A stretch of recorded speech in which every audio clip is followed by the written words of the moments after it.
So I think legalizing fourplexes and four-story as of right absolutely has to be done. I would argue, and we have this in our platform, is legalizing sixplexes in cities over 500,000. Because what I'm hearing from a lot of builders is that in places like Toronto, with the land value so high, it's hard to make fourplexes even financially viable. They almost need to do five or sixplex. Um, Combined with that, though, is I think we need to have incentives for people to develop starter homes. And so one of the things we've advocated for is removing the land transfer tax and development charges on homes under 2,000 square feet built within existing urban boundaries.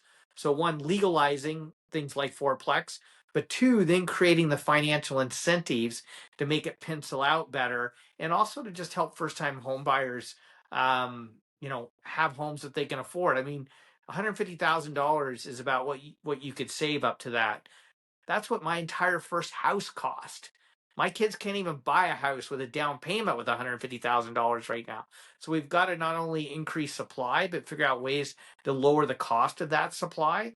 And then obviously, the province is going to have to step in and replace the development charge revenue that municipalities are going to lose. So they have the money to be able to put the infrastructure in, sewer, water, streets, etc.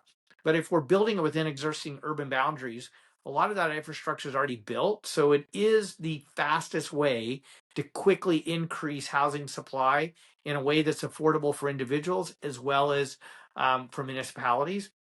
I think we also have to do other things like legalize 6 to 11 story buildings in large urban centers along major transit and transportation corridors so we can have multi residential, multi unit buildings. We have to come up with innovative ownership structures. So, for example, there's something called stratification of title that happens in British Columbia, but it's not legal here in Ontario. That would allow you to do a fourplex, and then each person or family could own their own fourplex and then sell their portion of the fourplex. So having some innovative ownership models like that, I think is critically important.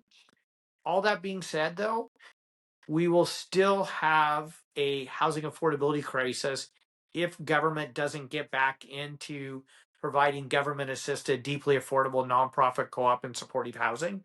93% of the deeply affordable homes in Ontario were built before 1995. That's when government stopped supporting that kind of housing.